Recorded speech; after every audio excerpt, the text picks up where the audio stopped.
Welcome to Manager Tools. Internal Talent Markets, Chapter 1, Free Agency. This cast answers these questions. What can I do to help retain employees for the organization? How can we get the most out of the talent we have? What policies stifle or reduce internal talent markets? Well, if you want answers to these questions and more, keep listening. Here we go. Did you hear? The M Conference this year will be video recorded. All in-person attendees will receive a copy of the videoed sessions, and we've made available to all a video-only product as well. Have you been wanting to attend the M Conference, but in light of everything that's happened in 2020, you're simply not able to travel? You're not alone. Consider buying the video-only version of our 2020 M Conference speaker sessions today. More information can be found by visiting manager-tools.com/training. We said this before, Marco, though I don't think we've done a cast, or otherwise we Nope. would be talking right now. But internal talent markets should be nearly frictionless. And that is generally has not been my experience. Let's put it that way. Yeah, I think one of the neatest things that's happened to me in the last 30 years as I've studied management is the realization that I didn't know when I was 20, 25, that markets exist internally in organizations. And generally speaking, if an external market responds well to regulation or freedom, then so does an internal market. In fact, the whole idea of organizations being organic, and therefore, as a general rule, organic things do better when they're in stasis or in agreement with their ecosystem, I find fascinating, and it helps me think about why we ought to do what we ought to do relative to companies and so on. Nobody really thinks they can affect the marketplace. The marketplace just sort of happens. And I try to tell people that, by the way, and they say, no, the marketplace is a very carefully considered thing. And I said, no, it really isn't. This isn't socialism or communism. It's capitalism, and it's not a system, actually. It's a series of events that are individually triggered. And so what happens in companies is people think that the market is a free event. It's a free system. But companies somehow, by executives, by leaders, can be controlled. And we're going to regulate the internal market, and that'll make us better. And that's not a good thing. If you're an individual contributor, or even if you're a manager, if you have to get approval from your boss to apply for another job internally, but you don't trust your boss, that's a problem. That's an internal policy that may have good intentions that can cause a top performer to go, I don't want to ask my boss, have some repercussions, catch him or her in a bad mood, and lose my job. And then when I go search for my job, have to tell people, yeah, I was let go if I'm an honest person. And one of Horstman's laws is don't job search when you have to, job search when you want to. Now, the company might have said, oh, no, we want you to ask your boss because the company needs to know these things. The company has succession plans. The company has ideas about things. And we can't just have people running around wherever they want.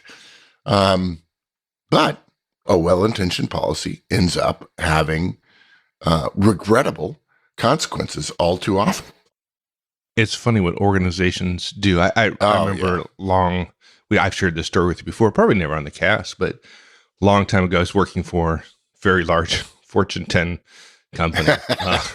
And I was frustrated with kind of this particular thing, right? I wanted to do something different. And in this particular organization, I had to get approval from my manager. My manager wasn't likely to grant me that ability to go somewhere else within the organization.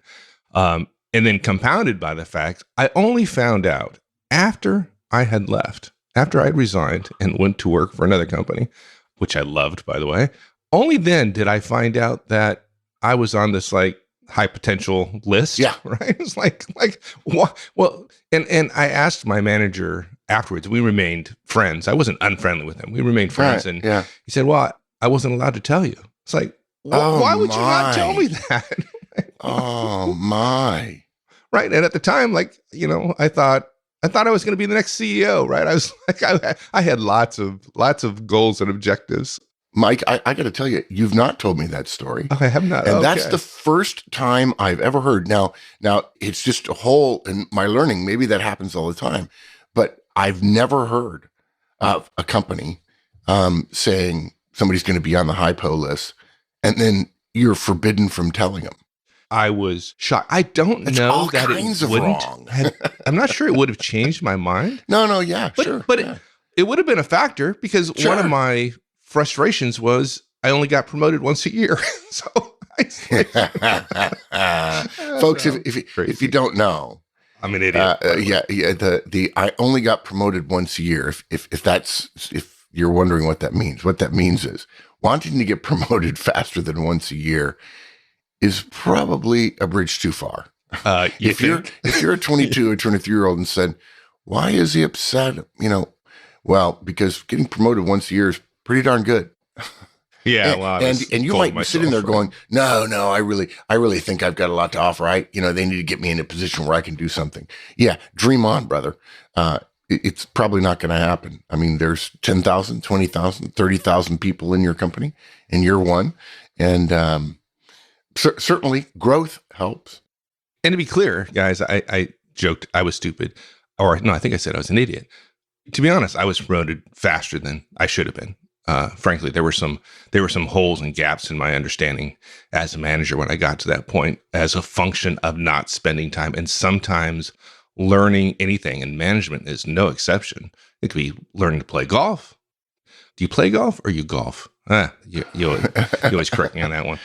Learning to play guitars. Sometimes you want to learn something. There is no other way to do it other than spending hours and hours and hours and doing the ridiculously simple to the point where you can do it well. And I was young and I didn't understand that. And I wish I had. Okay. I don't know how we got here, but it was good. Yeah, good. Okay.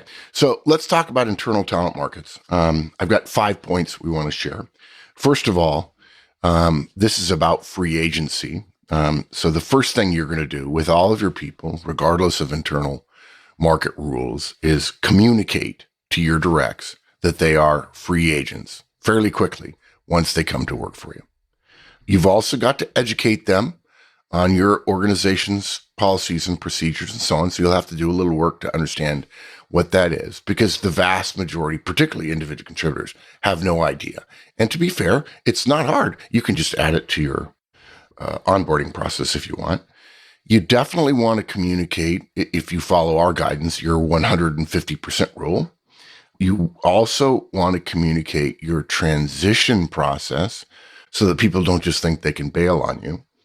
And then probably it's a good time to talk about results and relationships, which is our way of helping you guide people right in the two most important things in their career, getting the job done and making sure they have good relationships, because relationships matter in careers, not only in terms of where your friends are at other companies, but where your friends are at the company you're already at. Cool. Now let's just talk about communicating the policy to your directs. I find it interesting and I get a little bit sad the number of times managers assume their directs know something. It should be just obvious. There's no policy against you moving to other parts of the organization. So therefore, as a direct, you should understand that you can do that. And that is almost never true, right? Yeah. This goes back to, I've got to find a Horseman's Law for it.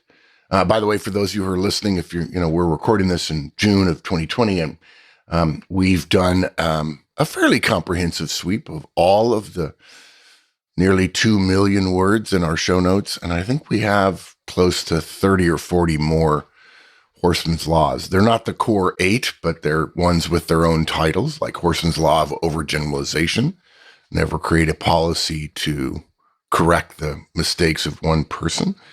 And one of the things I've learned about learning and about growth is that once we learn something, we forgot we ever didn't know it.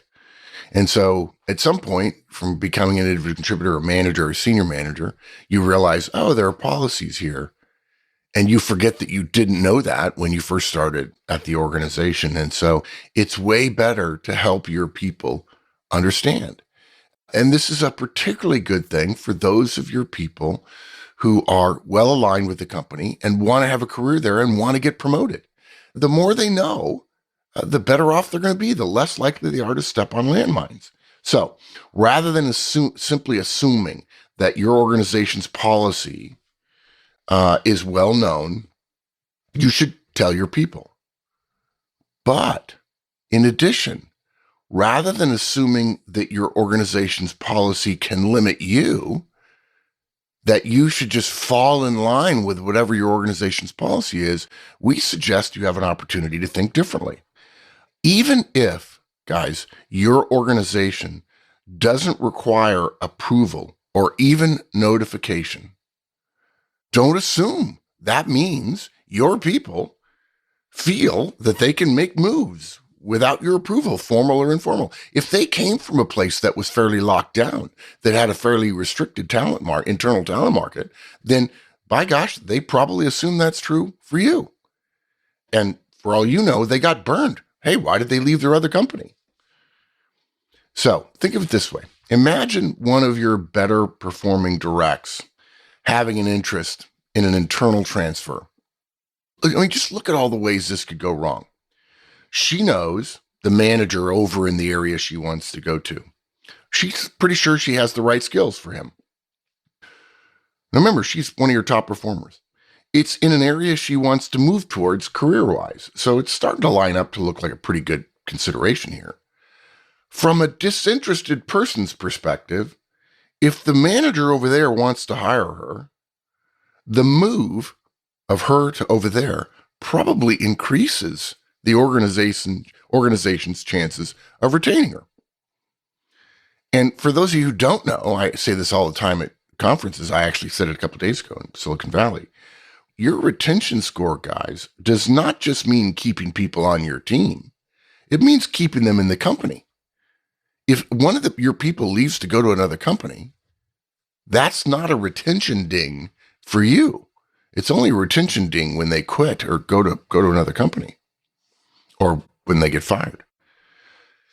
Now look, at the same time, your direct thinks, I'm one of the better ones on my boss's team. He's not going to feel great about me leaving. Gosh, that makes his job, my boss's job, harder.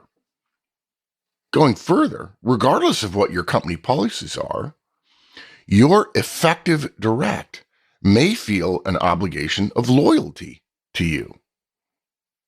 What's more, she may feel that telling you could create not just problems within the team's results, but political problems for you. For all she knows, if she tells you, you have to tell your boss, and that might be problematic. She doesn't know. What this ought to teach us is, bottom line, whether your organization requires a direct to notify you, let alone get your approval for release, your directs may feel obligated professionally to let you know. So she decides now's not the time. All made up in her head. That's a shame. Yeah. Yeah. I mean, it's just, and it all happened in her head and you don't know about it. And now there's a grain of sand of resentment to you. No, sorry, you represent the company, and more largely to the company as well, that could grow into some ugly fruit. So there are too many barriers, official and unofficial, political, relational, to justify making it any harder than it already is for our directs to get to where they can make the most difference for the firm. So we have to communicate to them early on in their relationship with us that they're a free agent. They don't have to get our approval. They don't have to let us know what they're doing. They can find a better spot for them on their own. Now you might say, but wait, my company has a policy they have to let me know. Yes, that may be so. And you say to your people, you don't have to let me know. Now, you need to know your policy, because if you're supposed to tell your boss, okay, that's fine. Your direct can let you know, but they're not thinking that they shouldn't do it. You can tell them you're a free agent. I won't stop you. Okay. Yes, you have to let me know. Yes, I'm obligated to tell my boss. You can't leave me hanging in the wind, although maybe you could, and I'll just apologize to my boss. But I'm not going to stop you. I'm never going to stop you. You go out, you find a better job. I want you to find a better job for you in this company. And I'll tell you why I'm doing this, because that's what I want my boss to do for me. I don't want to be a barrier to your future. Now, I don't want the company to lose you, and I make no bones about it. It'll make it harder for me.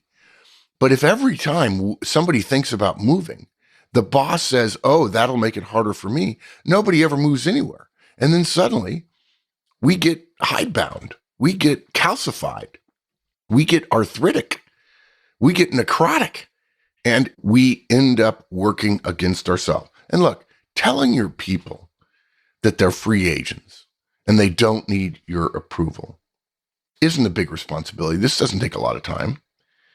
It's something you can mention early in one of your one-on-ones in the first couple of months they work there. I just love this so much because we often go around telling people, well, we make decisions that are not the best for us. We make decisions for the company, right? I represent the company to you, and I'm going to make decisions that are best for the company. And it sounds great, but how often do managers absolutely show that they're not interested in that, and they're more interested in making decisions that are of personal interest and personal benefit to them? And here's a way to do that. When you tell people this, they go like, oh my God, because they know if they leave, the pain it's going to create for you. There's no doubt in their heads. I think when individual managers or senior managers or directors make decisions that are, let's call them selfish, no offense, I actually see that there are a number of different motivations for them. Some managers are selfish. Some managers don't understand about internal talent markets. They don't understand how organizations are supposed to work. I didn't when I was 25. So, okay, we just don't know any better. So you think, okay, well, I keep getting messages from the company about policies. They're not asking me. Apparently, the company's doing what makes sense for the company. I better do what makes sense for me. And they do it innocently, if you'll pardon the expression, while essentially working against the better interests of really themselves and the entire organization. I always like to say, okay, let's put the shoe on the other foot. A really good employee is working for a fellow manager, and they're kind of a round peg in a square hole. And they get to know you over the course of a special project for a year. And that person says, your team is more closely aligned to where I want my career to be. And you trust them and they trust you. And so why wouldn't they come to work for you? The company will probably get more productivity out of them. And then, of course, you're told, no, they have to tell their boss.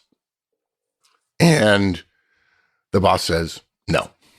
Now, mind you, let's take that a step further. If that's the case, and the person you want to hire is restricted because of internal talent market regulations, one thing you can do is sit down with them and say, look, we can conduct the entire unofficial shadow recruiting process in silence. And I'm willing to take you through the interview process or have a soft interviewing process. And I trust myself that if you're good enough, I'll let you know that the moment you let your boss know that you want to move, if there's a way to make it happen, and for that matter, maybe I can help politically, you won't have any risk. In other words, you don't have to tell your boss, I want to go interview for another opportunity. You can tell him that, but you can know in your heart, it's not a risk. I'll hire you. You can come over to my team. There are things you can do like that I think people forget when companies put out policies, because managers don't want to do things that appear to rub up against the policy in the wrong way. But guys, I got to tell you, rubbing up against a policy the wrong way without violating a policy is not usually a punishable offense. In fact, that's part of the game of politics. And as we've told you for years, and we haven't talked about politics lately on the show, but as we've been telling you for years, politics are just relationship effects. And if you're 22, 25, 27, and you think that you're going to have a career where you don't play politics, you might as well just put down the baton now, because you're smoking crack. It is not going to happen. The ability to be so good and to have such good results and to be apolitical and to not have relationships and to have a friend of yours lean on a project a little bit in order to get it passed so that the budget can be approved and so on. You're crazy. The only organizations where people don't play politics is the cemetery. Okay? You want a politics-free life? Die. That's the only way it's going to happen. And we're not suggesting you become a politician. We're suggesting you become aware of the politics of things and you understand when a slight nudge, a little extra, a favor returned, a favor given, so on, can make a difference. Now, you may find that objectionable, but look, I find poverty objectionable, but I haven't solved the problem. So get used to it. There are going to be politics and there are ways around. Yeah, I used to rock climb, and I didn't like gravity because sometimes it caused me to get hurt. There you go. But acting as if gravity didn't exist probably wouldn't be a good method. Yeah. And by the way, folks, Mike and I speak from experience. Neither one of us wanted to play politics. We ended up doing it. And by the way, we didn't cave. We just wisened up. Yeah, we're not talking about doing anything unethical, right? That's not what we're saying. Yeah.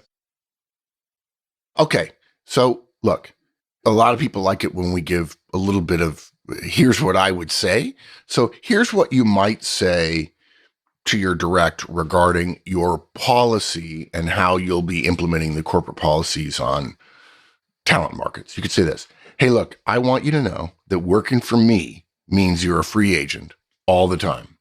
Regardless of company policies, as it relates to me, you don't have to get my approval to post for another job. There'll be no negative repercussions from me for you for going out and finding a better job here. You probably know that if you do go post, I'll be told if you do. Or even if I'm not officially told, I'll find out. Somebody will whisper to me.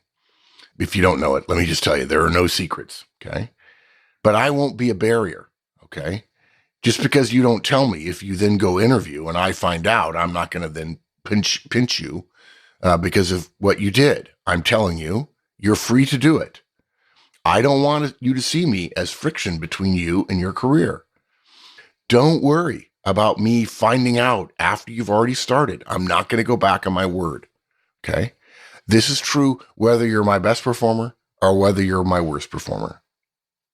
Now look, of course, if you end up getting the job, yeah, you leaving is going to be a detriment to the team. But dude, that can't stand in your way. Okay? That's my job. Okay? It's my job, not your job, to run the team.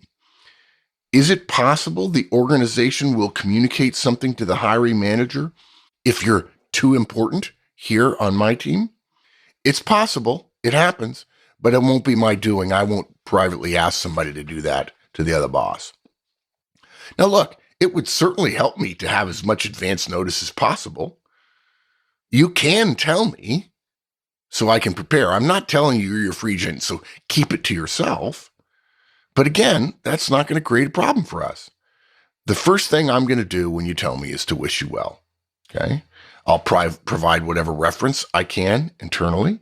I'll speak frankly in support of you to the hiring manager if I'm contacted. If there's any way for me to speak frankly in support of you. If I think it's a wrong move, look, I'll tell you so, but I'm not going to stop you from doing it. That's it. No, it's not fancy. Yeah, folks just think how you'd feel if you were told that. Right? This is a good boss. This is easy. While face-to-face training is optional, your organization can still learn effective managerial and communication behaviors, even if they're not sitting in the office. We take great pride in working with our client groups, where we can spend time up front with your scheduled virtual training, getting to know your mission, current practices, pain points, and we can tailor some of our guidance to best fit your organization's daily mantra. Just as when we come on site, we can deliver very similar training virtually over Zoom in reasonable blocks of time, where your remote teams can focus and participate. We've had great success in the past 6 weeks helping organizations continue their support of growing managerial and professional acumen, albeit not in a typical office environment. If you're interested to learn more about our programs, contact Maggie at manager-tools.com. She can help you find the right solution for your team. Okay. Our next point, educate them on your org's policies and procedures. So you've told them how you feel about it, but they need to know what the organization's policies are. Yeah, now look, in this particular case, there are too many ways that organizations today handle internal talent markets to cover all of them. But as a general rule, if an employee's existing manager is required to release someone, or even if that manager is required to be told, there's a chance that the organization wants to control the internal talent market. Now, that isn't always inherently bad, but it does usually dampen retention. And just because an employee only has to tell their boss doesn't mean it's a free agent market. Managers may be obligated to tell their boss, who might intervene. Managers might have to tell their HR business partner. HR might get involved. They might try to talk the employee out of the move. Oh, we're considering you for something else. It's, there's slots. And we're doing a domino theory here and you're involved.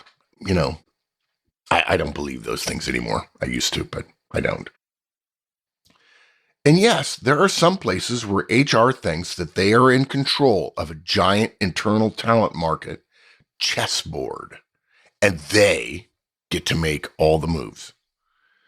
We have to let our directs know what the company policies are, and your directs probably don't. It's not enough to simply refer them to an HR intranet page. There are probably not just policies, but there are rules of thumb and power centers and procedures that create additional stressors for somebody wanting to move. And also think bigger picture about your org's policies too as you become a more seasoned manager. Think about your ability to influence your organization. A truly frictionless talent market will ultimately determine both great managers and poor managers, right? The good employees will run away from poor managers. Poor managers will struggle to keep great people, or frankly, any people. Great managers will attract them.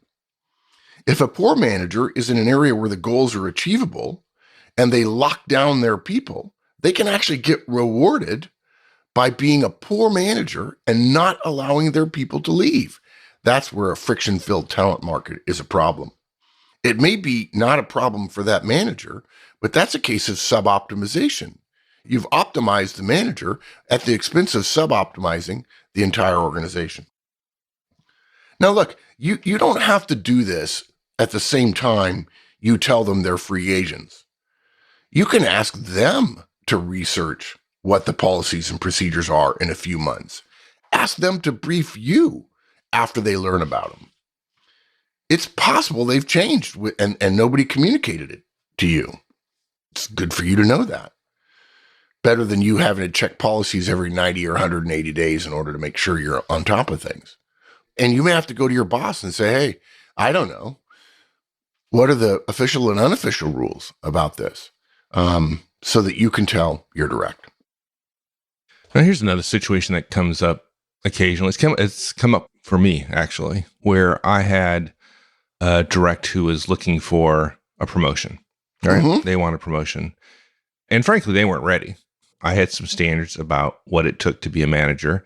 And at that time, this is before I knew Mark Horstman, I hadn't formalized it into something like the 150% rule. If this situation comes up, you have to be able to explain why somebody would not be promoted. Yeah, you keep just saying, well, you're not ready. You're not ready. You're not ready. Not really there yet. I probably said something like stupid like that. Sorry. That's probably what I said. Yeah. So if one of your directs wants to post for a promotion, that's great. We're talking specifically here about promotions. And a lot of times people mistakenly believe that when we talk about growth, that means promotions. We don't mean that all the time. The internal talent market, if somebody wants to go from individual contributor role to different individual contributor role, that's fine with us. We have no problem with that. We think that's good. If the person is more productive in the new role, we want them there. Productivity is what we're shooting for. We want them to be happy. And we're not suggesting that other manager is a better manager than us if we let our person go from our team to their team. We may be a better manager. And we're a better manager in part because we let them go to a place they're more productive, even if they go to a boss that maybe isn't quite as good as a manager tools manager. But in this case, if your direct is wanting a promotion, and by that I mean usually to management, then there's a little bit of a special case. If one of your folks wants a promotion, maybe not to your job per se, you need to tell them about the 150% rule, which we have released in previous guidance. But briefly, the 150% rule means that to advance up the hierarchy, a direct needs not only to deliver results at 100% at their level, they have to be able to do all of their job and do it well. They also have to have learned roughly 50% of the next level's job as well. And again, we have guidance on this called the 150% rule in its own podcast by that name. What you don't want here is one of your directs thinking they're ready, getting promoted, and then discovering they were not ready. And you can see where if they don't have to tell you, if you've released them as a free agent and you don't know that what they're wanting is a promotion, you don't get a chance to tell them, dude, I'm just telling you, when you get a promotion, you've got to have played around with that higher level job before. You can't become a manager not knowing how to run a meeting, not knowing how to handle a budget, not knowing how to handle conflict between directs, not knowing how to manage a project across the organization. Because if all of those things are new, on top of all the other things that are new, the job will eat you up. And people say all the time that they ask us, because they assume they know the answer, what's the toughest promotion of all? And everyone always thinks it's, going from being a peer to being a manager. And I say, no, that's not true. And I'll give you 100 examples of managers who were peers with other managers and then got promoted to be a director. And it's not even a blip. Nobody minds it. And they do a good job as a director. In fact, better than somebody who had been put in there above them that didn't know everybody on the team. Now, the toughest promotion of all is to go from individual contributor manager. I make no bones that it is harder sometimes if you were friends with your peers and now you're their manager. But I find that interesting. You must not have been very good friends with them, that they're not sitting there cheering you on and doing everything they can to make you look good when you become their manager. I always wonder, what kind of friends do people have that they turn on them the moment they get power? Yeah, good point. It sounds like some dystopian society. So the toughest promotion is to go from individual contributor to manager. And there are far too many individual contributors that want a little bit of power.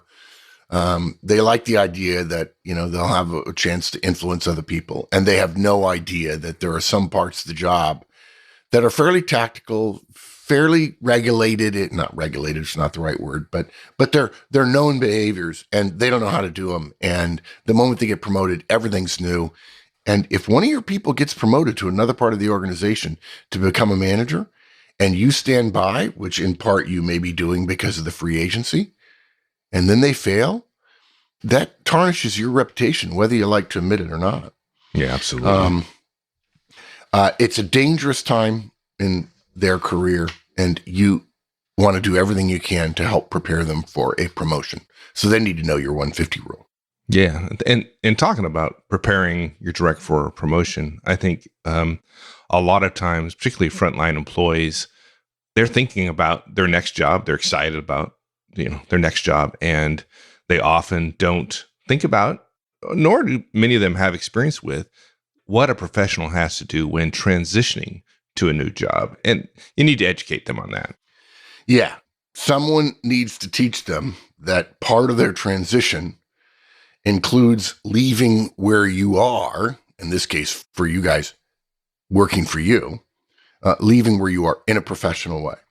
We need to tell them this before they use their free agency, get an offer, accept it, and then either get, or even worse, succumb to pressure to start immediately in their new role. Okay. In other words, you don't tell them that they need to make a good transition, but you tell them they're a free agent. 3 months later, they don't know they have to handle their transition well. They go out, they interview, they don't tell you, and that's okay. They get an offer, and the new boss says, look, I just want to be clear. I mean, I have to have you today or tomorrow. We are going down in flames here, and you're going to be our savior. You've got the exact skills we need. And I know your old boss is going to be sad, but I'm pretty sure everybody above me and your boss and the organization say, oh my gosh, yes, we got to have you over there. And so he says, well, my boss is a good guy, and she's understanding, and she's told me I'm a free agent. So I'm sure that won't be a problem. Okay. Now he comes back to you and says, look, I went ahead. I'm shocked. It happened all at once. And I suddenly have an offer. And my boss says, I got to start tomorrow. They're going down in flames. And you nod your head and you say, yeah, I've heard about that. And, I'm glad you got through the process over there, but you can't go over there today. You have an obligation.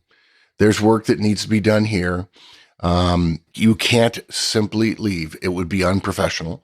And you wouldn't want to repay my professional courtesy by letting you be a free agent and find where you want to go with a slap in the face of leaving everything undone. And so you're going to have to go back to your boss and tell him you need a transition period.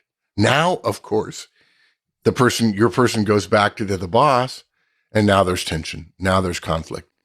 It would have been handled very differently if during the interview process, the boss says something like, we're going down in flames here.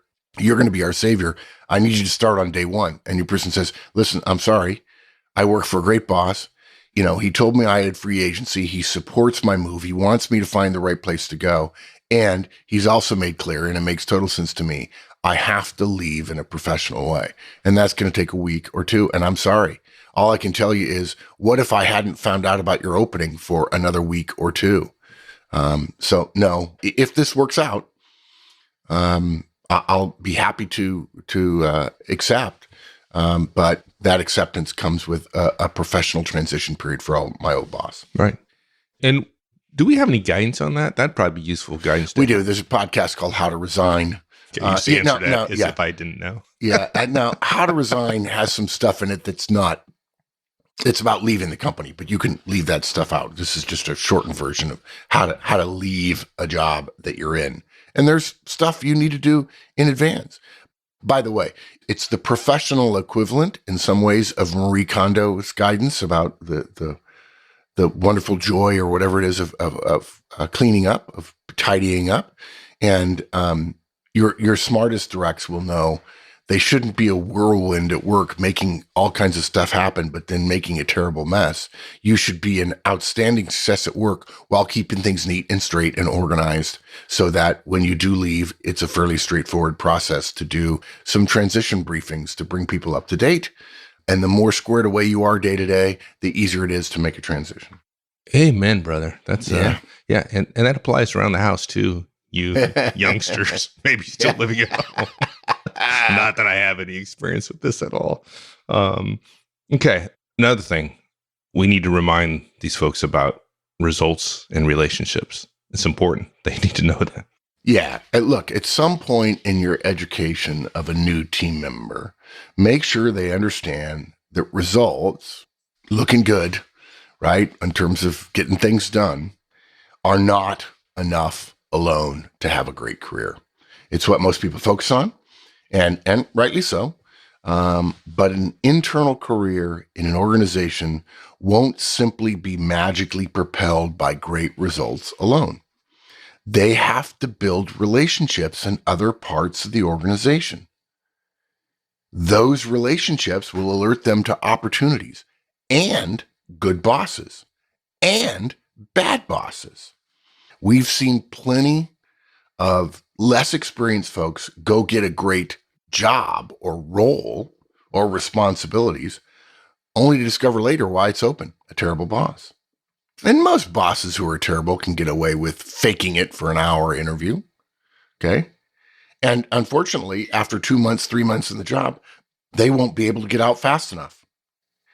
Or worse, if there are friction creating organizational principles or policies, maybe they won't be able to get out at all without leaving the firm. And you can't have that. So you got to teach your people to get their job done, but you also got to teach them they have to start building their internal network. And if you're wondering how people build internal networks, as you might imagine, there's a cast for that. Oh, that was good, dude. When we first talked about the topic, I was like, but there's a lot of good stuff. He has little faith. I should stop doing that. I should It's only been 15 years, dude. You know. I know. This will be the one time it's not that good.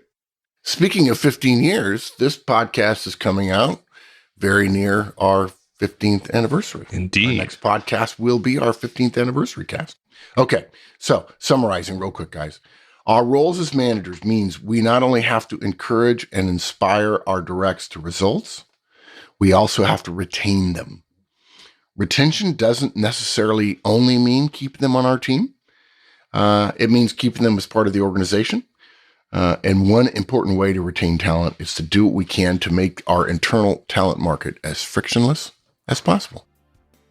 Folks, another shout out here to a long-term licensee. David Hislop has been with us since the very beginning. I think he came to our first Sydney conference many, many moons ago. Been with us nearly 15 years from down under. And David, it's guys like you we're doing this for, and we're glad you're a part of our community. It's a privilege to serve you. Awesome. All right, my friend. Thank you. I enjoyed that. Thanks, partner. Thanks, everyone. That's it. We'll see you next week. Have a great one. So long.